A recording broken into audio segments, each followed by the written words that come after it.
Bueno, buenas tardes. Vamos a iniciar la sesión quinta del foro, de la tertulia foro sobre regulación en homenaje a Manuel Ramírez. El tema que vamos a tratar hoy es regulación del suelo urbano. Y yo creo que hemos invitado a las personas que realmente más conocen ese tema y que me atrevería a decir yo han sido, digamos, fundadores del conocimiento sobre el tema de la regulación urbana, como Samuel, que inició los estudios en 1970, Samuel, ¿fue? Por esa época, sí. Bueno, fue más o menos para que ustedes sepan, para que ustedes vean desde cuándo Samuel ha trabajado el tema y lo ha continuado, porque es un scholar, no es un consultor, sino un scholar que está permanentemente desarrollando una obra. También en el mismo sentido, Fabio, pues ha desarrollado el tema principalmente desde el ángulo del manejo del Estado, aunque pues también incluye los elementos de la teoría. Entonces, yo creo que hoy vamos a tener como la síntesis o el resumen, o el estado del arte, cómo ha sido y es la regulación del suelo. Entonces vamos a hacer una presentación de cada uno de 30 minutos, una síntesis, y después entonces vamos a tener una discusión con ustedes para que haya, digamos, participación, y posteriormente les podemos dar también, dejar que rematen su presentación. Entonces viene la presentación de Samuel. Bueno, buenas noches. Les agradezco su presencia a escuchar aquí y discutir estos temas que me parecen pues muy importantes. Bueno, empiezo por una reflexión que estuvimos discutiendo ahí en el café antes con Edgar Reveis, sobre el hecho de que la planeación la planeación urbana que yo aprendí, que me enseñó Edgar, en fin, esas cosas, porque fue mi profesor, y que tenía pues esa inspiración fundamentalmente corbiceriana, del estilo internacional, del funcionalismo. En un momento determinado, tal vez por razones no de la planificación misma, sino de las transformaciones estas ideológicas generales, digamos, de la crisis del intervencionismo y el avance de las doctrinas neoliberales más extremas, pues entró en una crisis. Y una de las crisis, y digamos uno de los puntos que se le planteaba o que fue reemplazado es el urbanismo posmodernista que llaman, es olvidar la pretensión de visión de conjunto de las ciudades, de las políticas, digamos, que se ocuparan de las interrelaciones muy complejas que tiene la ciudad, y más bien apuntarse a ciertas acciones puntuales que desencadenaran procesos, en fin, pero en cierta manera incluso con un talante, digamos, como antirracional, o sea, otra vez el urbanismo artístico, digámoslo así, donde eran grandes artistas que hacían grandes gestos, y con la idea, sin embargo, subyacente, de que la coherencia lo daba miren bien, en esto digamos, contradiciendo bastante el urbanismo anterior, que esa coherencia se la daba el mercado. Y en eso se apoyan estos autores, estos urbanistas artísticos y antirracionales, en, digamos, un cuerpo que es el extremo contrario, que es el hiperracionalismo de la economía neoclásica. Y la economía neoclásica pues tiene una serie de tesis y una serie de desarrollos que hoy son dominantes en estas acciones, en lo que son las políticas contemporáneas sobre la ciudad, que, digamos, responden a las creencias muy profundas que tienen esa tradición del conocimiento económico sobre los mercados.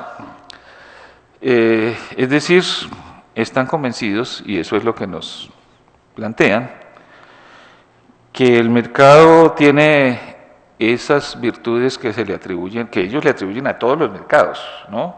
Pero incluyen en eso el mercado del suelo y el mercado inmobiliario, y es que pues, los mercados se autorregulan, son eficientes, generan equidad, son estables, y por lo tanto las políticas fundamentalmente son dejar que funcione el mercado. Y donde hay problemas, el sentido de el diagnóstico es que el mercado no está funcionando, donde hay problemas, y por lo tanto la medicina es que el mercado funcione. Hay que hacer una cosa para que el mercado funcione.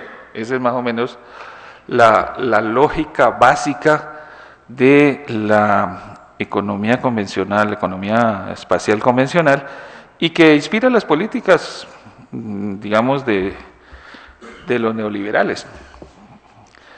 Pues bien, si uno mira eso con rigor, encuentra que no solamente esas convicciones sobre los mercados en general son ampliamente dudosas de los neoclásicos, pero si algún mercado genera resultados espontáneamente contrarios a todo esto que se señala, es precisamente el mercado inmobiliario y el mercado del suelo. Entonces, para tener una política democrática, progresista, pues se tiene que conocer esos mercados bien, cuál es el funcionamiento, pero sobre todo mirarlo de manera crítica. Tener una teoría alternativa a la teoría neoclásica, porque la teoría neoclásica, vamos a ver, nos condena a cosas muy tremendas de las ciudades. Las ciudades gerenciadas, inspiradas en esta política, han demostrado ya en estos 20 años que todas sus dificultades, en vez de eliminarse, se han profundizado. Voy a enumerarlas. Lo que genera el mercado espontáneamente, el mercado inmobiliario. Sin embargo, yo llamo la atención a la necesidad de tener una teoría alternativa, rigurosa. Yo, como lo plantea Edgar, pues yo le he dedicado mi vida a esa tarea, a crear y a construir a partir de la tradición marxista una teoría sobre esto, una teoría que no es, pues Marx no lo dijo todo, ni mucho menos, una teoría contemporánea sobre eso, pero con una óptica rigurosa y por supuesto más ambiciosa que la teoría neoclásica. A ver, miremos cuáles son algunos problemas o amenazas que tiene la ciudad contemporánea y miremos cuál es el papel del mercado en eso. La segregación socioespacial.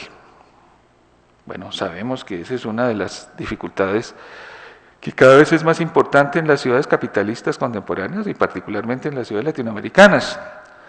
La extrema separación de la población de distintos ingresos pues se ha convertido en una dificultad de convivencia enorme en las grandes ciudades, las grandes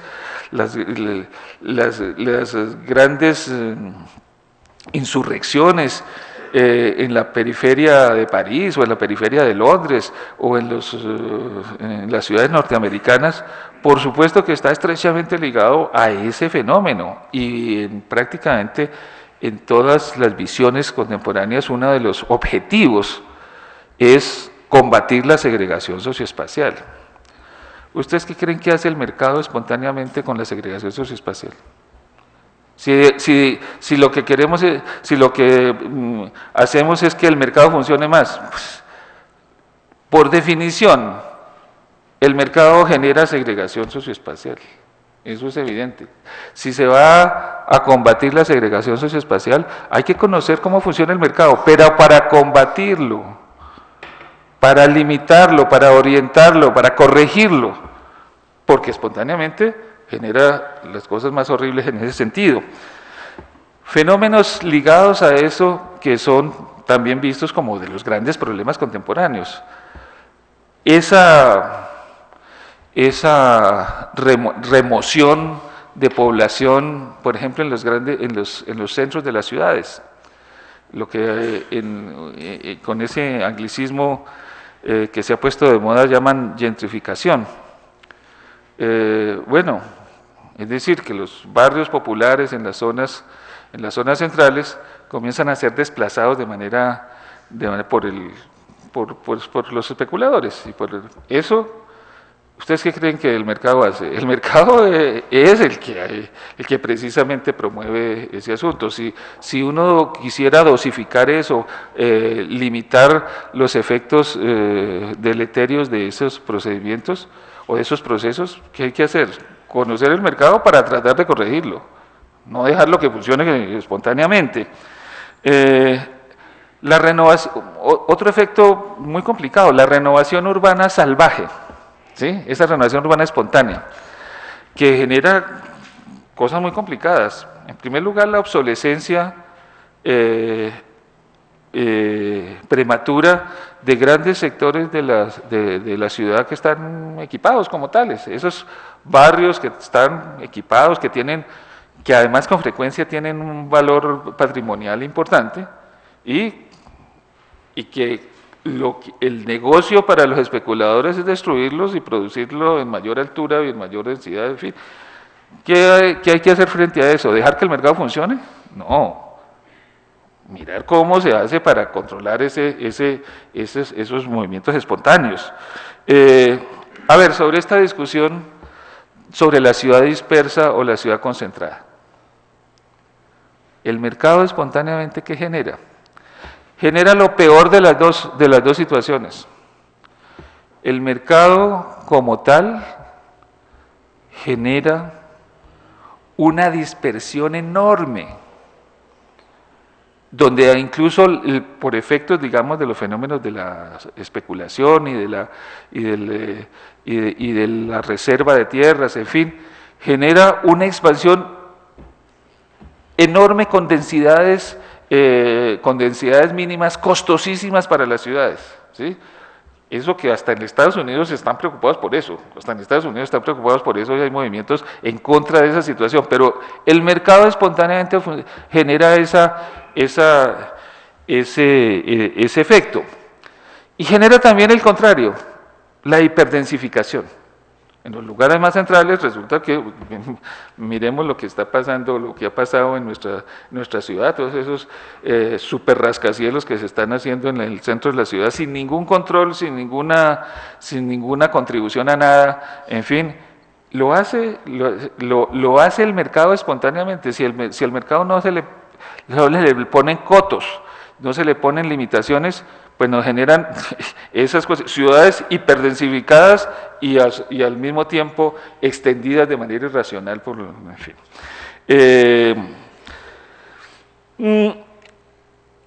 Otro elemento importante y complicado,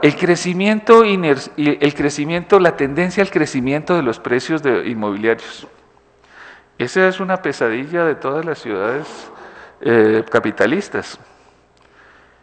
Algunos consideran que cuando una ciudad tiene precios altos es porque eso es un signo de riqueza. No, en sí mismo es una pobreza, en sí mismo es una dificultad que afecta, por un lado, la competitividad de manera clarísima. de manera clarísima. Pero también tiene otros efectos muy graves. Uno muy importante es el encarecimiento de la vivienda. De hecho, miren bien ustedes cuáles son los precios cada vez más disparados de las viviendas en las grandes ciudades capitalistas.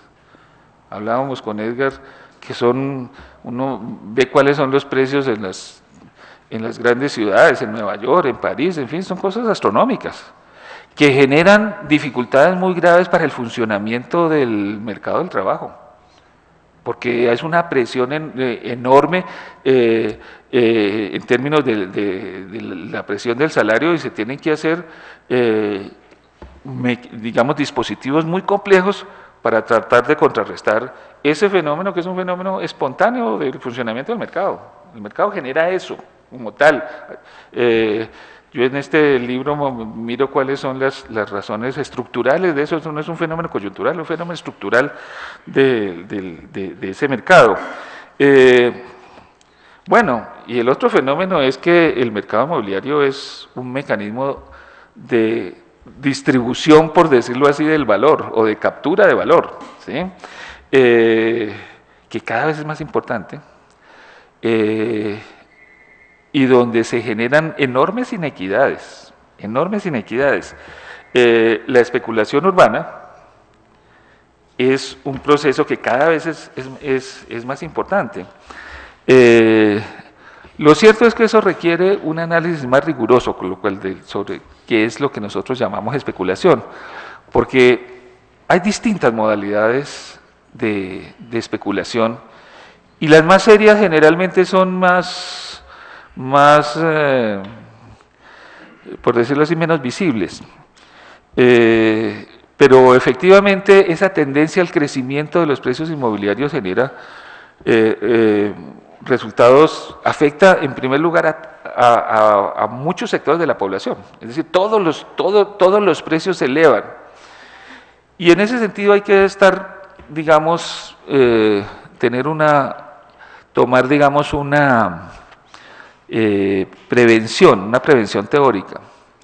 Y es que en general cuando hablamos de la tierra urbana, hacemos paralelos con la tierra rural. Y entonces, por ejemplo, uno dice, bueno, la gran propiedad territorial rural, pues es claramente una clase estable, que está ligada, entre otras, al precio del suelo directamente. Pero en el caso urbano, resulta que no hay una clase, digamos, la propiedad territorial asume otras formas. La propiedad no es algo estable. Como en el ciclo, digamos, de la producción y circulación de un bien, mire quiénes son los propietarios jurídicos de las tierras. Inicialmente, el propietario original, el que tiene los terrenos en la periferia, por decirlo así.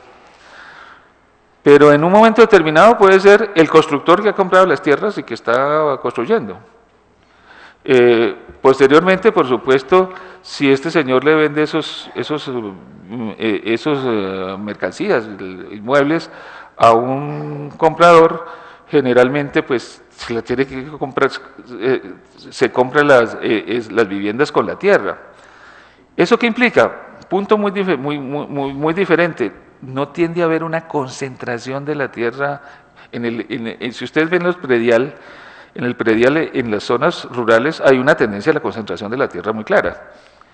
En las zonas urbanas hay una tendencia a la dispersión. En la medida en que se venden más viviendas, hay más personas que son propietarias de sus viviendas y de sus tierras. Entonces, cuando se hace una política que dice el objetivo es contrarrestar el poder de la tierra, y resulta que con frecuencia se puede uno equivocar, y resulta que afectar a los propietarios jurídicos de la tierra, que son sectores muy heterogéneos, ¿sí? Un impuesto predial abusivo, ¿a quién afecta? ¿A los grandes? ¿A los medios?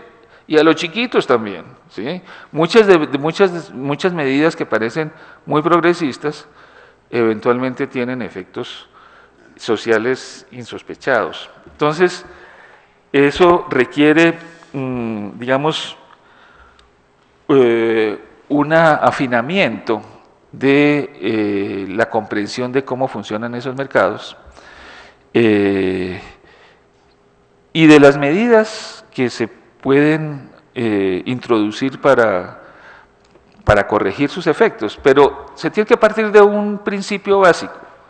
Si queremos una ciudad que sea más democrática, más igualitaria, hay que entender el mercado, pero no para estar al servicio del mercado, sino por el contrario, para mirar cómo se puede reorientar. Ahora, nosotros en Colombia, precisamente, Fabio ha sido protagonista de esas cosas, tenemos un arsenal de instrumentos de intervención sobre el mercado que es excepcional en el mundo, incluso, en el mundo, ¿sí? Potencialmente, donde efectivamente se pueden hacer cosas muy interesantes. Yo, sin embargo, en primer lugar reivindicaría un punto que anda desprestigiado precisamente por el fenómeno que he señalado antes. Con la crítica y la crisis del urbanismo corbiceriano, uno de los víctimas de eso fue en la reputación de la reglamentación urbana física, ¿sí? Se decía que esos reglamentos eran hechos con de una manera muy esquemática, que no tenían mucha efectividad, en fin, y por lo tanto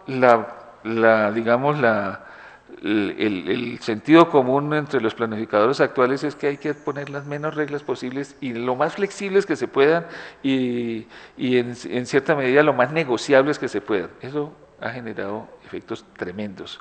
Yo creo que es necesario volver a recuperar la noción de que el urbanismo tiene una dimensión técnica como tal, desde el funcionamiento de la ciudad, y que la reglamentación es un elemento muy importante para imponer, digamos, esos objetivos comunes y más generales. Pero hay otros instrumentos que habría que discutir.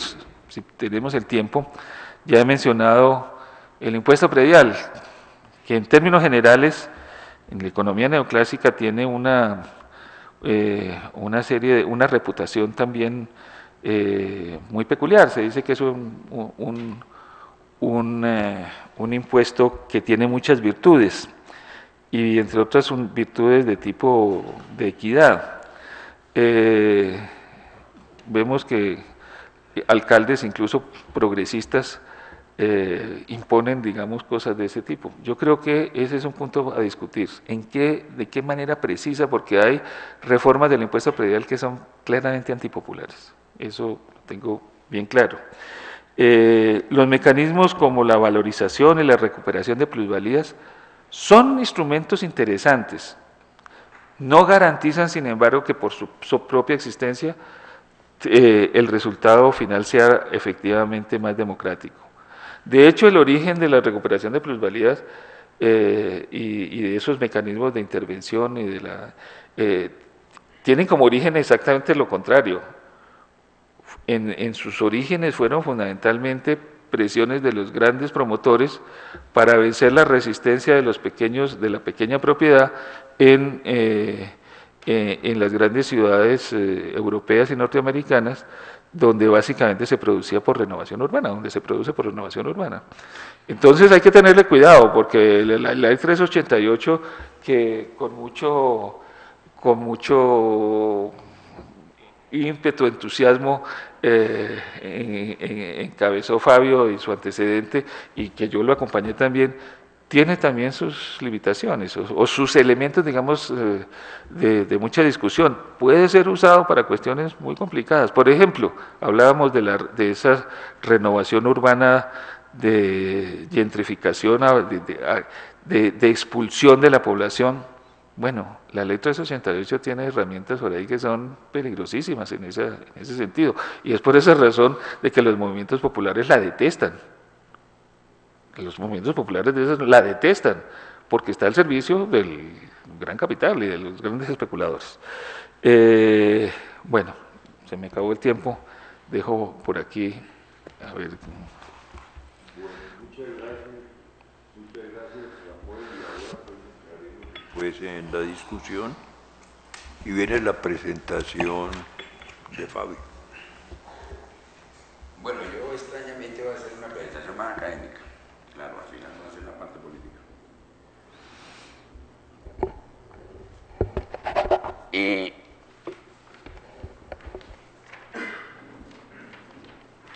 Con Samuel tenemos una discusión, pero yo creo que no vale la pena ni traerla porque eso basta leer los textos del uno y el otro, que es que Samuel es un marxista bien extraño, porque es un marxista que yo no dudaría en llamar neoclásico.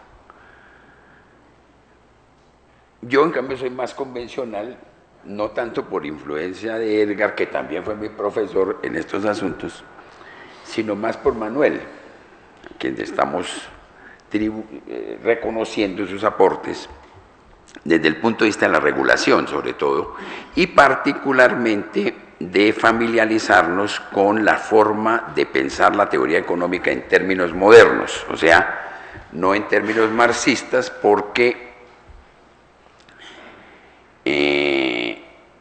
creo que hay que hacer un planteamiento de facto, o sea, porque le cuesta a uno trabajo a veces discutir con marxistas, no de la inteligencia de Samuel ni de Humberto, que lo veo aquí, con el que hemos discutido largos años en la vida, sino con marxistas, digamos, fundamentalistas que creen que el marxismo tiene vigencia en el sentido teórico, aunque Marx es muy curioso porque su vigencia nuclear está en un asunto bien importante para esta discusión, que es político, en el sentido en que él entendía la política como la acción del ser humano que podía transformar la sociedad. Y esa mirada de Marx, mirada filosófica sobre todo, es supremamente importante para entender este tema. Por lo menos siempre me ha parecido de esa manera. Porque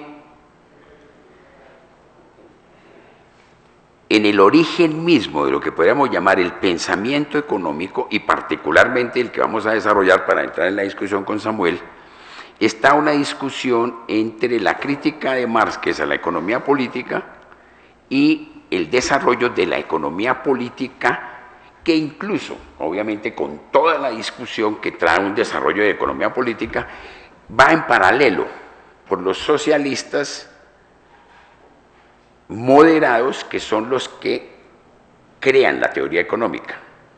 Me refiero fundamentalmente al gran socialdemócrata John Stuart Mill, que es el que introduce la distinción capital para estos asuntos entre lo que es la teoría y lo que es la política, o lo que, dicho en términos más sencillos, que es lo que nos interesaría en esta discusión, lo que es la producción y lo que es la distribución, que hoy en día en términos formales, lo que es pensar en términos teóricos y actuar a través de los instrumentos de la política económica, que introduce una gran dificultad, por supuesto, la ciudad, porque en la ciudad nosotros no hacemos teoría económica convencional, porque la teoría económica convencional tiene una característica que es aespacial, mientras que el objeto nuclear de cualquier reflexión en materia urbana es el espacio.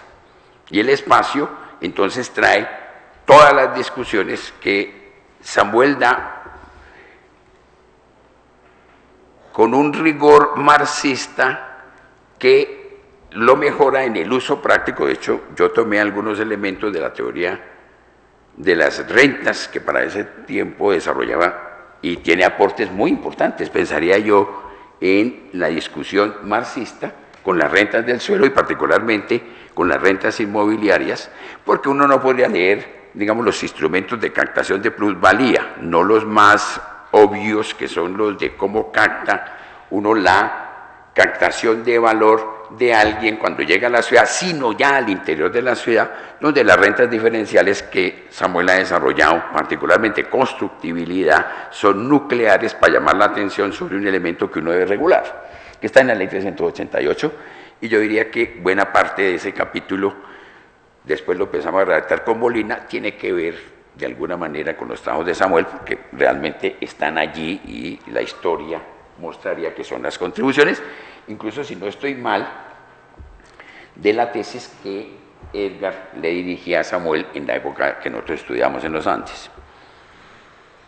El problema con el marxismo es que en términos económicos es un fracaso. Y es un fracaso porque nadie regula, ni nadie entiende, ni el propio Samuel lo hace, las economías contemporáneas con la teoría del valor-trabajo, porque la teoría del valor-trabajo es una teoría, para decirlo en términos simples, muscular, con una entelequia de trabajo abstracto que se resuelve muy bien en términos de la teoría económica. Entonces pasemos esas exposiciones para empezarlo a ver. Sigamos, vamos a plantearlo en el punto, sigamos. Es Marx y la teoría económica. Entonces, Marx es un lector muy problemático de Smith porque no capta elementos sustantivos y es cómo se crea el valor agregado en la sociedad, o lo mismo que él establece con la mano invisible, que es como la interacción de individuos en el mercado generan un valor agregado que no está en las partes sino en el conjunto y es sustantivo para esta discusión.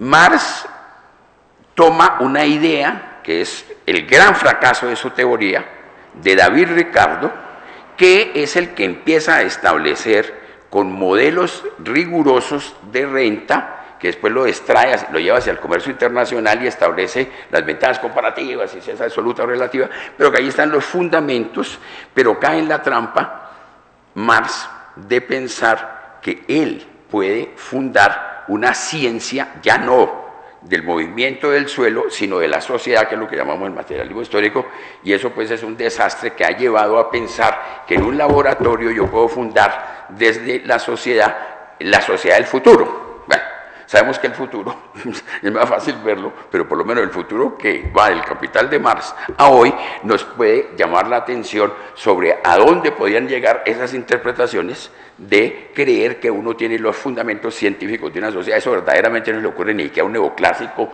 de esos de los que tú hablas. Tiene una idea menos totalitaria y más clara sobre el movimiento de los precios. Pero es importante ver estos desarrollos que para mí caben en el marco general de la teoría.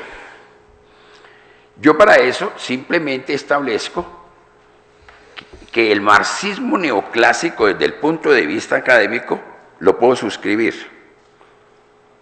pero no estoy de acuerdo ni en la visión limitada que tienes del mercado, ni en el uso del instrumento alternativo, que en el fondo es más godo que las versiones modernas de la economía, en el cual cree uno que puede restituir el pasado como una parte idealizada porque el capitalismo como tal es malo. Y seguramente debe tener muchos defectos y tiene muchas dificultades, es un desastre, pero yo creo que es muy grave confundir un modelo teórico con la realidad, y mucho más una realidad compleja que de suyo deviene como es y no como yo quiero en un modelo teórico.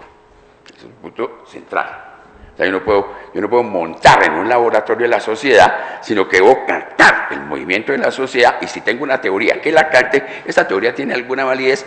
Incluso en teoría económica moderna es irrelevante, porque la teoría económica moderna en el sentido estricto, siendo fiel a Ricardo, es una infinita, casi que infinita, desarrollo de modelos compitiendo entre sí de la forma más heteróclita posible, y entre todos forma una amalgama, y con eso interviene y regula.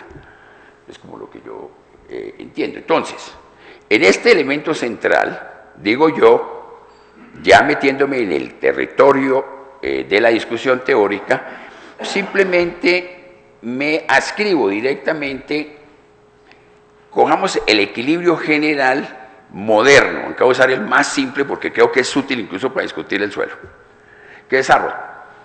Lo dice claramente en el punto de qué determinan los precios. Entonces, la hipótesis usual es la hipótesis de que la oferta y la demanda, pero lo central es que esa hipótesis de la oferta y la demanda es una abstracción que se hace con un modelo de simplificación, el cual, con supuestos, trato de captar la realidad.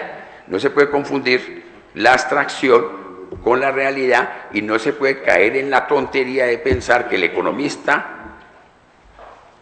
profesional debe ser buen teórico para poder actuar en la realidad, cree que ese modelo de competencia perfecta existe. Es una ridiculez, eso existe en la cabeza de los economistas, es una creación total. O sea, y coge, como Smith, el mercado. Esa es la gran, por eso somos smithianos en ese sentido, aceptamos que el padre de la economía es Adam Smith porque capta cómo se está formando una realidad montada con los instrumentos de mercado y la división del trabajo. ¿Qué es lo que hay detrás? Lo importante es que la abstracción no es sino un útil acercamiento para captar la realidad, donde yo estoy de acuerdo con todo lo que me enseñó tú incluso, ¿no es cierto? Manuel, ¿de qué manera? Que el que no hace uso adecuado de la abstracción tiene más problemas y está más alejado de la realidad que aquellos que exageran la prevalencia del equilibrio. El equilibrio no existe, pero sin el equilibrio no pensamos. Por eso lo podemos ver enseguida, aplicando al suelo urbano. Va a traer una cosa bien provocativa porque sé que les molesta más a los teóricos de la renta. Aplicado a la economía, si usamos, digamos, un modelo simple, marshalliano, lo usa Samuel a ratos también, podemos ver la característica central del mercado del suelo es que su demanda en el corto plazo es inelástica y por lo tanto cualquier movimiento de los precios, si no se sabe, digamos, regular, dirías tú, lleva un desplazamiento en la curva donde se apropia alguien que está haciendo utilización del mercado y eso es lo que hace que se tenga que regular. Porque no existe nada en economía como el suelo urbano que de facto se tenga que regular. ¿Cómo? Es la otra pregunta. Se tiene que regular porque todo lo que dice Samuel estamos completamente de acuerdo. Podemos incluso profundizarlo. El mundo urbano es el mundo, en términos teóricos, de los rendimientos crecientes a escala, o lo que quiere decir exactamente lo mismo que todos los preceptos de la teoría convencional, pues no funcionan. Y no funcionan porque en lugar de mercados compitiendo entre ellos, lo que se da, ya es lo que tú decías, una aglomeración, y la aglomeración por definición es, en el sentido estricto, más una condición de monopolio, oligopolio, en fin, cualquier forma distinta a la competencia perfecta que no existe. Eso es lo que hay que regular. El hecho de entender que ahí el mercado convencional de la abstracción es un oxímoron si uno cree que funciona como se piensa en la cabeza. Eso no existe.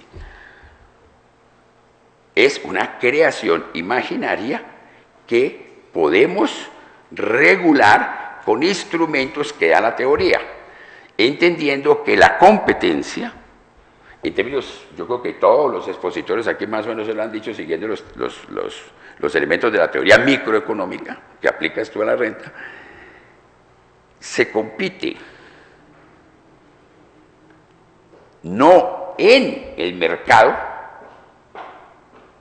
porque no existe, pero sí se compite por el mercado, que es precisamente el que crea el fenómeno urbano, o sea, la aglomeración, y yo creo el mercado y capto lo que el mercado no hace, como lo dices tú, para poderlo distribuir, que es lo que hay detrás de la plusvalía.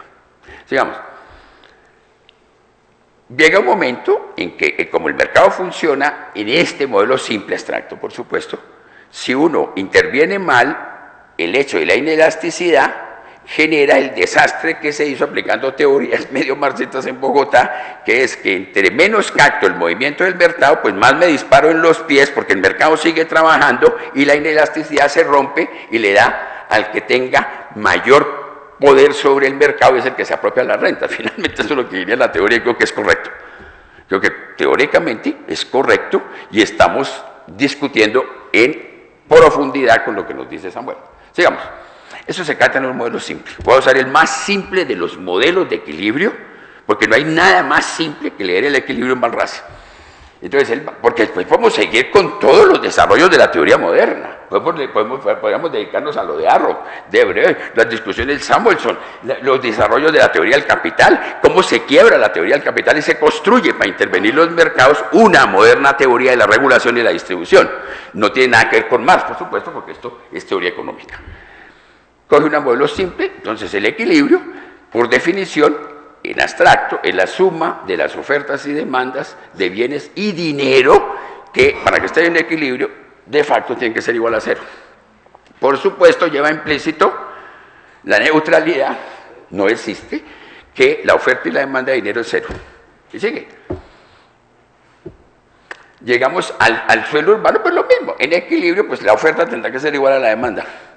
En equilibrio no existe. ¿Qué ocurre? Vamos a ver cómo captamos eso a través de introducir, digamos, esto podría ser la contribución, digámoslo, de Friedman, porque es el que desarrolla a fondo la teoría cuantitativa, MB igual a P por Y, o lo que es lo mismo, el PIB no es otra cosa que el dinero por la velocidad deflactado por los precios, donde están todos los precios en un mismo momento, porque el equilibrio es el elemento que nos permite ver cómo todos los elementos de la economía están interactuando en un mismo momento y se interfieren mutuamente. Eso sería lo que es equilibrio. Le podemos meter el tiempo y meteríamos en una discusión un poco más compleja de teoría económica. De hecho, cuando Manuel exponía eso en la universidad, tenía que abstraer si no podía desarrollar las matemáticas, porque nosotros no teníamos la formación matemática de nuestro estimado profesor. Sigamos. Entra este elemento central. Es medio una chifladura seguir pensando que con Marx nosotros podemos entender el sistema de precios porque el dinero actúa directa o indirectamente en los mercados haciendo efectivo los intercambios de bienes y servicios al meter oferta y demanda, incluso en el tiempo y lo que a nosotros nos interesa en el espacio. Entonces, hay complicaciones adicionales porque introduce el espacio. Esa es una discusión en la cual no hay regulación, no existe la relación por trabajo abstracto en proporción al trabajo social, que es el planteamiento nuclear de la teoría del valor de Marx, sino por dinero, que es un bien multifuncional. O sea, tiene varias funciones, la que nos interesa ya aquí, por ser la más compleja, es que el dinero representa el valor, o sea, en el sentido más estricto, es una convención. Representa, no es que sea, lo representa y es lo que hace que yo todos los días pueda ir a una tienda y entregarle a alguien este billete y el señor entiende que es de 50.000 y no de 5.000, porque si le voy a pagar el mercado de 30.000 con este billete, pues me devuelve. Y es una convención porque el tiempo de trabajo, para decirlo en la forma más violenta, más literal, necesario para producir este bien y para producir este es el mismo. Lo que hay que ver es cuál es la representación, qué es lo que simboliza y quién estableció la convención para que 5.000 no sean 50.000 y eso es un elemento sustantivo y el señor Carlos Marx con su teoría del valor que se vaya a seguir durmiendo tranquilo y los tenemos que traer para todas las cosas sociológicas que tú haces, para todas las científicas, sí, porque es un gran sociólogo y piensa elementos muy importantes, pero en este punto no, porque una relación de relaciones en economía se hace a través de tener un sistema de precios. Es crucial para los temas que tú tratas. ¿Por qué? Porque la justicia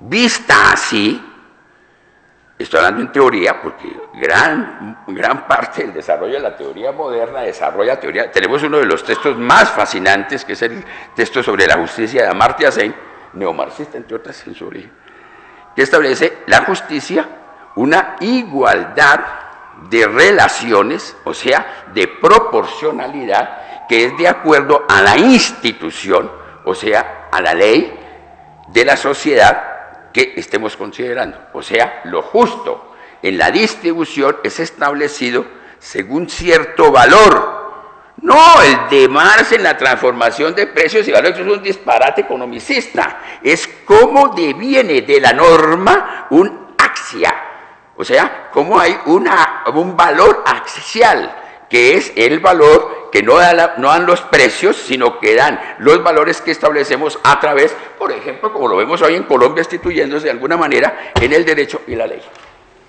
Es la Constitución, la institución, lo que hace posible que se precipiten las relaciones que podemos hablar en términos de justicia, y eso es como quererle pedir al acuerdo de las FARC con el gobierno que establezca las relaciones por álgebra y no por un acuerdo político central, que afortunadamente sí lo hace en cambio al país. Es un problema de acuerdo que lo vamos a hacer en derecho y con la Constitución. Entonces, ahí, profesor, hay que tener claro que una cosa es pensar en términos económicos, pensar en términos de economía marxista, y otra muy distinta es pensar en política y en política pública, que yo, como dices tú, me dedico. Dale, pues. Bueno, ahí meto yo la economía y la urbanización, o sea, por qué se dan las fuerzas motrices, en qué consisten, simplemente aplicamos los elementos de la teoría para explicarlos.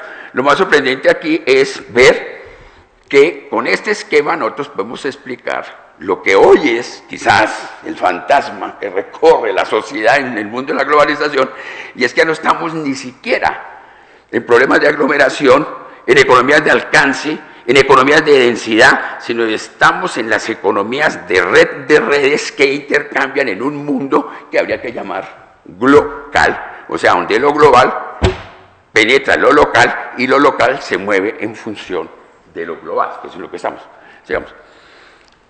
Por eso digo yo, y siempre insisto, con eso compartimos mucho con Edgar, que esos cambios estructurales, las discusiones que tenemos con el sistema de precios, con el mercado, se tienen que ver abordando la teoría de la complejidad.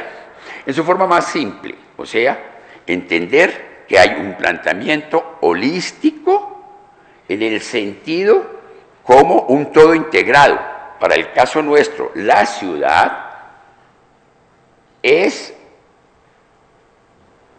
una discontinuidad de elementos a los que yo tengo que captar en ese movimiento, y lo puedo hacer como lo que yo llamo atributo, bueno, lo llamamos conjuntamente en trabajos que hemos hecho, los atributos de la vivienda, etcétera, porque son los de la ciudad, en dos formas conjugadas, que es lo sistémico, o sea, aceptando como si estuviéramos en un modelo de equilibrio general, donde la ciudad no se puede entender aisladamente porque está interconectada, no estaríamos completamente de acuerdo lo que dice Samuel y yo, y sinérgico, según el cual la mayor coherencia que logra uno en un elemento, si lo articula con cada uno de los otros elementos, pues logra un impacto mejor y más fuerte en la ciudad. Digamos que eso sería una gran diferencia con las teorías convencionales. Sigamos. Yo lo utilizo de esta manera, creo que usted lo utiliza, es casi que ya es jerga, eso fue lo que creamos en la ley 388 de alguna manera, que para ver esto, en el mercado del suelo, hay que entender que es un mercado complejo, como lo dices tú, estaríamos de acuerdo con Molina, discutimos mucho esto, donde el suelo, más el urbanismo, más la construcción, es una fracción de la función de producción, y esa función de la producción la podemos moler políticamente, equilibrando esa ecuación. En el caso de la vivienda, para cogerlo más simple, con subsidios, crédito, y podemos buscar el equilibrio financiero y la discusión si se da o no se da y cómo se regula. ¿Correcto? Sigamos, ahí está la oferta y la demanda, explica. Lo traigo a la misma ecuación, entonces muestro cómo cuando introduzco este desarrollo, es muy nuestro, entre otras, muy nuestro, en un sentido colectivo. A mí me preguntan muchas veces si yo hice la ley, o no, eso es un ejercicio colectivo, no es un política pública. Pues puede que el Samuel estuviera muy metido, ya dije sus contribuciones, Humberto me ayudó en cosas, yo que sé, es un colectivo en el que estábamos involucrados. No se podría ver independientemente del presidente Samper, que fue el que hizo, entre otras cosas, la ley novena con la que reflexionábamos. No se puede hacer sin las contribuciones seminales cruciales en materia de plusvalía del profesor Kerry, en fin. O sea, eso pensar que eso es título de propiedad, eso es ridículo. Eso sí que es la ridiculez hecha teoría, que eso no lo entendería nadie. Sigamos. Esto se puede mirar modernamente, incluido la tierra, por ejemplo, cómo regulamos la tasa de interés en un modelo con la realidad. cojo simplemente lo moderno, lo que está ocurriendo hoy, como regula el Banco de la República de este país, ligado a lo que ocurre en la Fed de los Estados Unidos, y cualquier movimiento en su tasa de interés tiene impacto en la tasa de cambio, el impacto en la tasa de cambio tiene impacto por definición en los demás precios relativos de la economía, incluido por supuesto el del suelo. Se hace con un modelo de equilibrio. Lo que hay que tratar en este modelo, para lo que nos interesa, es que en todo el movimiento económico y de qué forma, cuando analizamos el suelo, se va produciendo una interacción en movimiento que genera un bucle, que utilizamos a Morán en su teoría de la complejidad, para que es apropiado el concepto, un bucle que encadena y pone a interactuar el conjunto en una realidad tiempo-espacio. Y es la clave para entrar a la renta en términos modernos. Sigamos. Yo lo represento así. No tendría esa visión tan negativa del arte como la de Samuel, porque creo que en economía urbana lo más complejo es que la política casi que se acerca al arte, no por tener que vérselas. Recordamos ahora con Humberto nuestra época en los Andes. Él era director del CPU, que era un centro de arquitectura, y evidentemente uno con el arquitecto entiende cómo la forma le da función y sentido a la cosa que estoy viendo. Y a nadie se le ocurriría pensar ni desde el marxismo neoclásico del profesor, ni en el keynesianismo del libre mercado, como yo me quiero escribir en teoría, pensar que ese movimiento lo va a captar uno con unos modelos de ecuaciones, haciendo ecuaciones diferenciales, integrales. Pues es ridículo. Eso es el movimiento propio que produce la interacción en el que se pone en juego la teoría y la práctica en un mismo movimiento. No existe la separación. No hay mejor práctica en urbanismo que una buena teoría. Sigamos. La regulación del suelo urbano. Yo creo que metemos ciudades y ciudadanía, etcétera, etcétera. Hicimos un libro sobre eso, se puede consultar, están muchas de las contribuciones de todos nosotros. Es un libro, yo básicamente hacía como director de orquesta, que era el que tenía el poder en ese momento, el poder político, digo. Sigamos. Básicamente lo que había que ver era este fenómeno. Hoy en día es mucho más explosivo, estaría muy de acuerdo contigo, no sé cómo regularía hoy en día, pero tendría el mismo fenómeno, una población urbana crecimiento exponencialmente y en un mundo que se urbaniza, donde el problema espacial creo que cada vez requiere más atención. Sigamos. Es literal lo que se ve ahí. Yo creo que esas curvas muestran contundentemente lo que pasa, pero he querido mostrar cómo se da una relación bien interesante y que hay que seguir entre el PIB, puedo verlo global, nacional y territorial, porque guardan relaciones que no son relaciones lineales, sino son relaciones que aluden al momento complejo. Digamos, ahí están las cifras, las tendrán. Dele. Yo creo que ahí saqué ese modelo. A mí me preguntaron una vez que cuál era el modelo, entonces yo tenía una plata ahí, como $400.000 de Naciones Unidas. Entonces me mandé a hacer este libro. Y ese libro tiene la ventaja que muestra la historia real, no la historia de cada loco que cree que hizo la ley, no, la historia de la ley. La historia de la ley, como yo llamo ahí, una práctica colectiva hecha realidad. O sea, eso no es una carreta teórica, es una realidad para impactar políticas públicas. Digamos que ese sería el valor. Por supuesto, tiene muchas cosas negativas.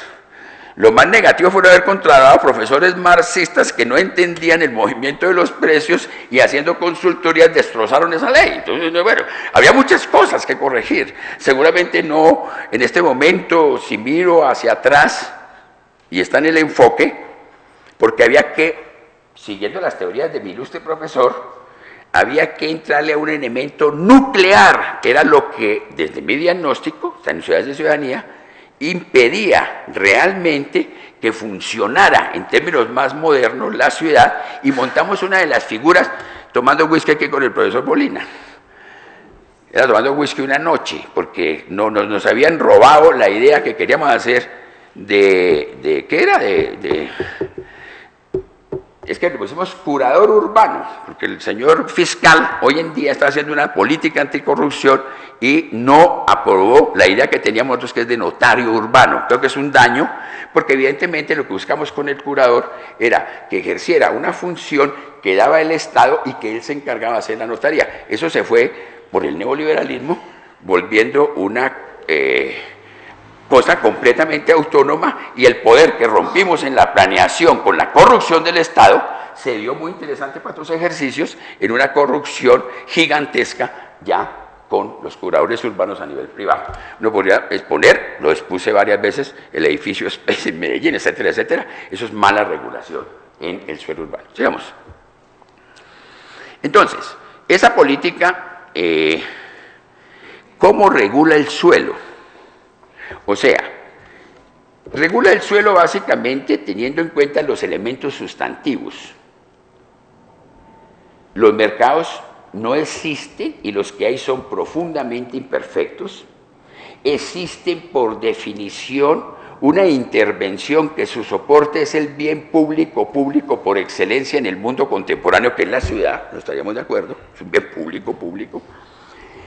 Hay externalidades positivas, las hay, que son las que da el mercado y permite apropiaciones diferenciadas que uno podía captar, y negativas, que son todas esas patologías que tú mencionas, marginalidad, pobreza. Por supuesto que eso es producto de dejar esas fuerzas libremente. No es posible que se dé una eficiente asignación de recursos, o sea, los mecanismos de oferta y demanda no conducen a esa discusión. Y si uno quiere, lo que buscaría con un segundo Pareto, que sería como regulamos, para maximizar los beneficios, habría que discutir las condiciones públicas de la política urbana. O sea, eso no es política privada. Tuve una discusión con Humberto hace poco, en una asesoría que estamos en la Nacional, sobre una intervención, y creo que Humberto ignoraba que yo había sido 15 años asesor de los constructores de este país, y en modo alguno me siento denigrado por eso, me honra, porque entendí el mercado del suelo. Y entendí que el problema del mercado no es un problema de caer en un odio a el mercado, que es el movimiento de la sociedad que hay que captar para que produzca resultados adecuados para la misma sociedad.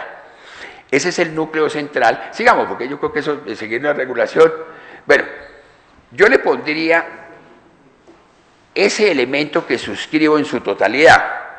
Estoy chequeando esta publicación y puse ese elemento donde hay una discusión incluso actual con el profesor Jaramillo.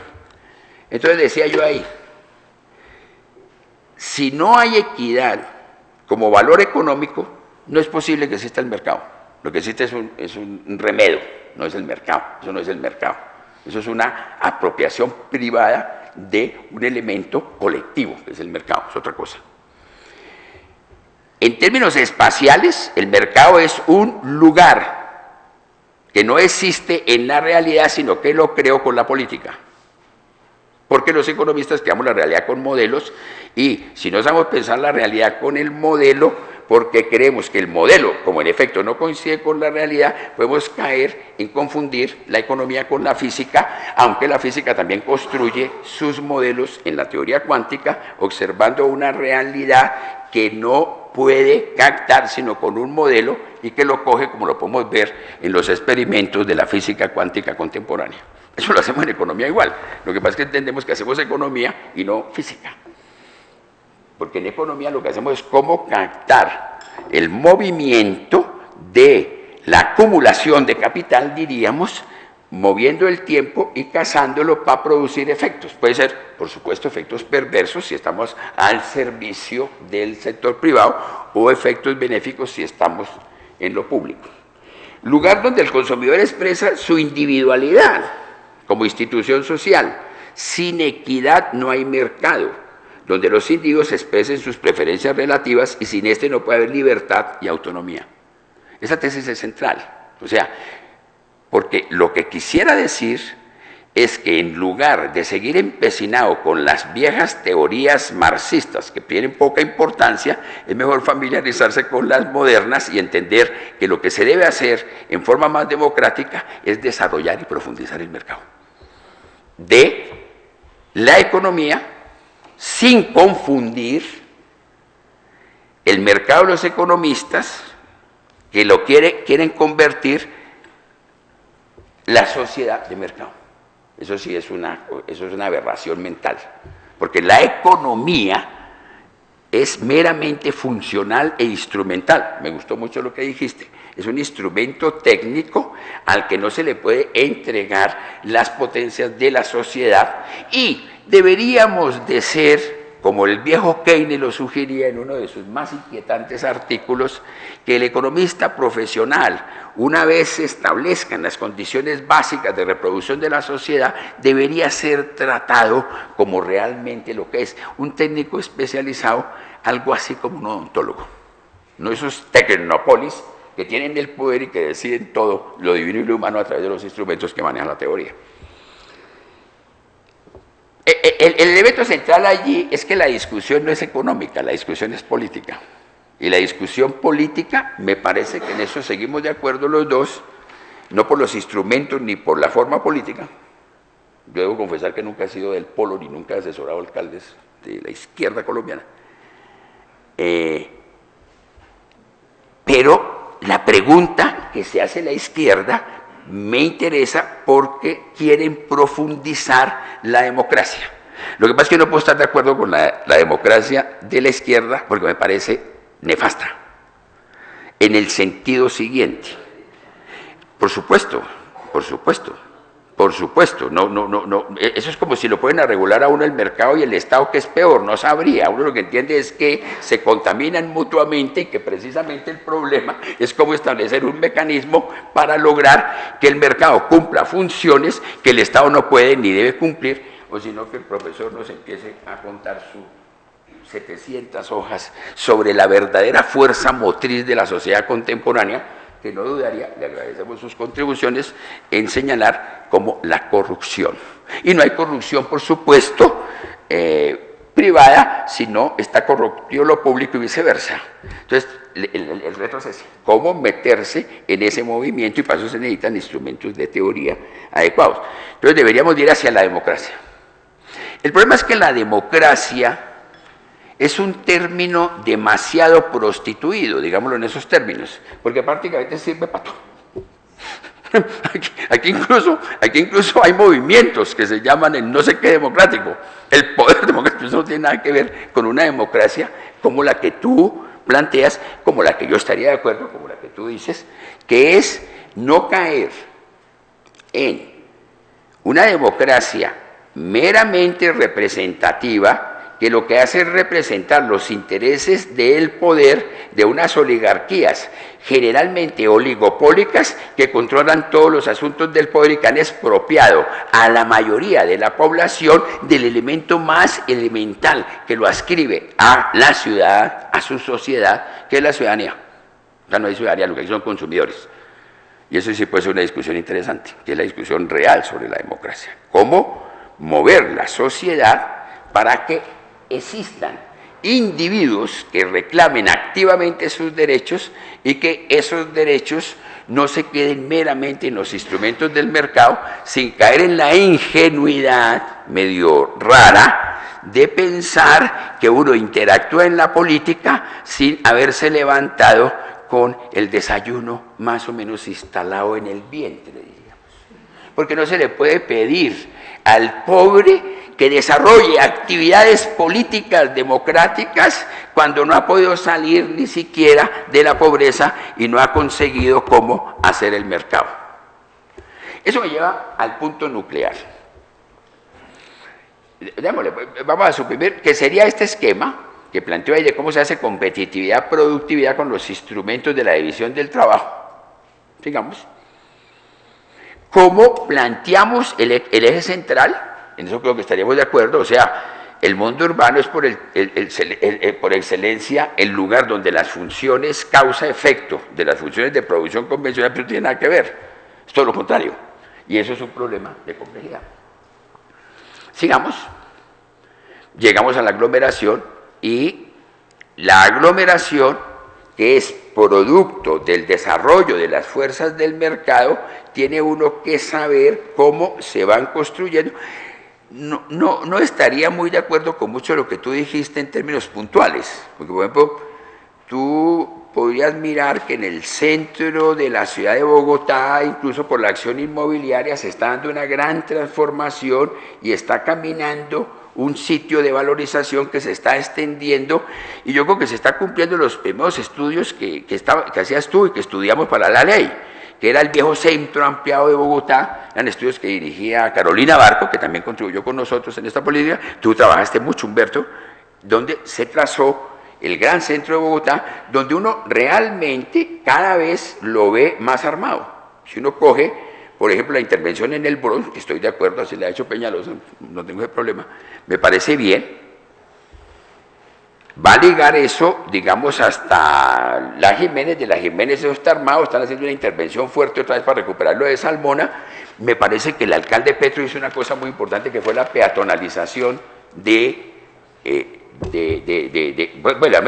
este cogió la cosa y se la va a meter desde ahí hasta la 26, y yo creo que pegar eso ya con el Transmilenio, no entremos en esa discusión, va a ser muy fácil y para nosotros va a ser muy satisfactorio, porque vemos que todos esos esfuerzos que hemos venido pensando se están cristalizando y están formando una ciudad más compacta y donde podemos captar de pronto más fácilmente las rentas, y si no las podemos captar todas, es mejor eso, porque el mercado está haciendo un trabajo mejor que la sola informalidad o que la sola autoconstrucción, porque eso realmente es una cosa precapitalista.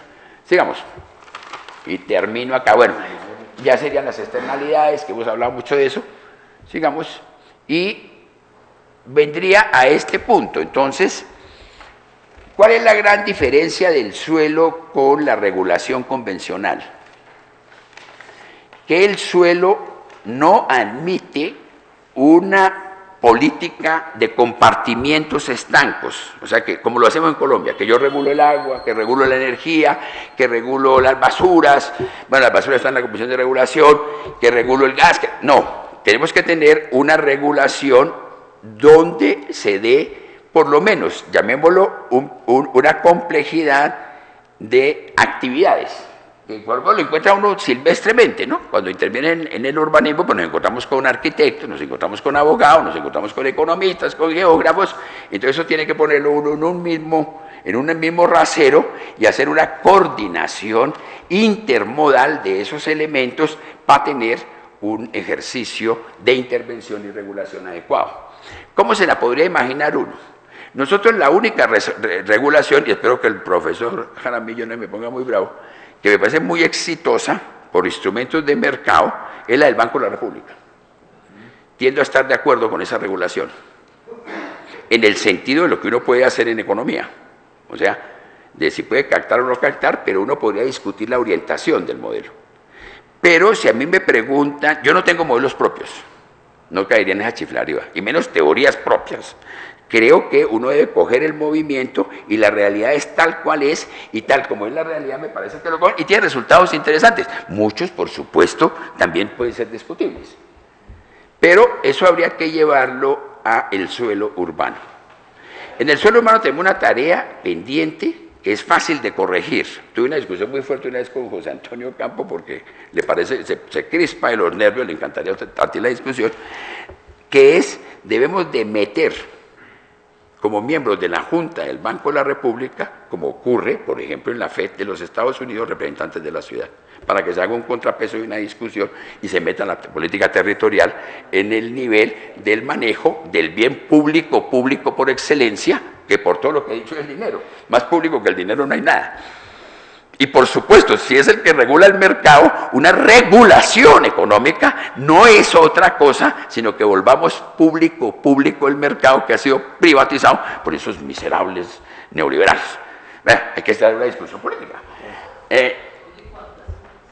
Ya termino. Y eso nos lleva entonces a esa discusión que voy a dejar a un lado, pero es la discusión más moderna, o sea, cómo se regula una ciudad y un territorio en un mundo local, y creo que eso es clave. Hemos hablado en la academia varias veces de eso, para regular el suelo no urbano, sino en el territorio, para captar en el movimiento mismo de la sociedad las rentas que genera el patrón de acumulación de capital que podemos, si tenemos una mirada adecuada de la plusvalía, captar, generar una financiación y con eso cambiar la distribución sobre la base de la ciudadanía. Yo ya no hablaría de ciudades y ciudadanía, creo que eso es una confusión. La tenía en ese momento porque estaba haciendo política urbana.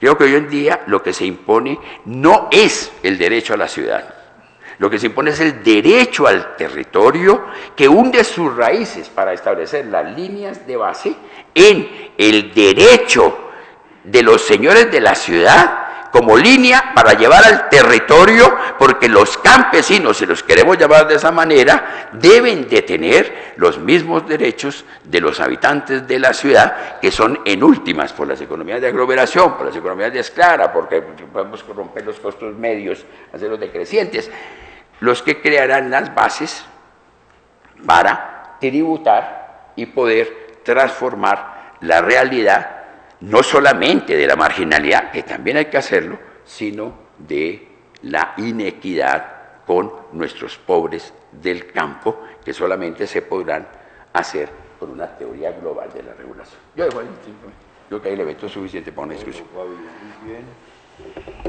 Bueno, entonces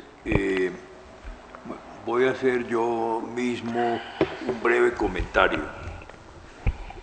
para tratar de sacar algunas ideas fuerza, digamos, de las presentaciones, porque y que no es fácil hacerlo porque tanto Samuel como Fabio pues han estado muy cerca del pensamiento mío y con ellos he interactuado bastante para tratar estos temas. Entonces, de la presentación que Samuel hizo, yo quiero resaltar que me parece fundamental su idea de que, si lo capto bien, hay una pelea entre un urbanismo totalizante, digamos, donde el sector público tiene un rol clave, frente a un urbanismo de mercados, como llama él, o de mercado. O sea, entonces eso plantea hasta qué punto debe intervenir el Estado, cuál es el papel del Estado. Cuando uno ve esos planos que se presentan ahora sobre el metro de Bogotá, uno ve la ciudad, ve una línea de metro, que es la que se va a hacer, pero entonces yo digo, ¿cuál es el plan global del metro? Que tendría que estar ligado con la expansión de la ciudad. Pues no lo hay. Cada línea se va negociando marginalmente de acuerdo con los intereses que hay en ese momento y con los intereses del alcalde que fue financiado y llevado al poder. O sea que no hay visión, no hay una visión de la ciudad, como no hay una visión de Colombia. Uno dice, bueno, ¿cuál es la visión que hay? Pues no la hay. No es el plan de desarrollo, ni nada, sino no hay una visión compartida. Entonces, para mí ese punto que Samuel planteó al comienzo me parece realmente fundamental, y de ahí surgen toda una serie de conflictos, de externalidades negativas, como Fabio lo mencionó muy bien. El segundo punto que yo quiero resaltar de la presentación de Samuel, y que lo comparto plenamente, es que una ciudad es un espacio de captura de valor. Es decir, hay unas personas legales, ilegales, formales e informales que tratan de capturar lo que en los trabajos que Fabio ha realizado llamó los atributos. Entonces, ¿cuáles son los atributos? En mi libro, pues yo los tomé, son los precios de la tierra, los servicios, las ventajas de los servicios públicos, la vivienda, el transporte, que se convirtió en un instrumento impresionante de captura de valor y de lavado de dinero, porque uno ve pasar buses vacíos y uno dice, bueno, estos buses, ¿qué rentabilidad tienen? Pero ahí está el bus. Y también el equipamiento urbano y el mismo espacio público, que está dividido entre mafias, delincuentes, vendedores ambulantes. Entonces, esa es una forma, o son formas, y hay otras más, de captura de valor, que yo creo que es un punto clave para uno poder entender una ciudad. Entonces, ese es el primer punto que quería destacar. El segundo que fue planteado por Fabio es la relación teoría-práctica. Yo personalmente nunca he creído que el marxismo se deba relacionar de una manera unívoca con, digamos, el fracaso de las sociedades históricas comunistas. Como la teoría neoclásica no se puede ligar mecánicamente con el fracaso neoliberal. Realmente es exactamente lo mismo. Fracasaron ambos, pero eso no implica que Marx o que... hubo unas personas políticas que tomaron algunas de esas ideas, les dieron forma, se apoderaron de la estructura de poder y realizaron unos modelos, si se pueden llamar modelos.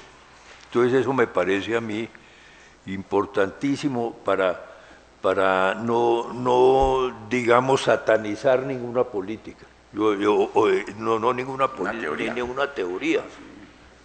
Marx tiene una gran riqueza, la teoría neoclásica, que hemos discutido aquí, que discutimos con Manuel, siempre, muchas veces. Pues, bueno,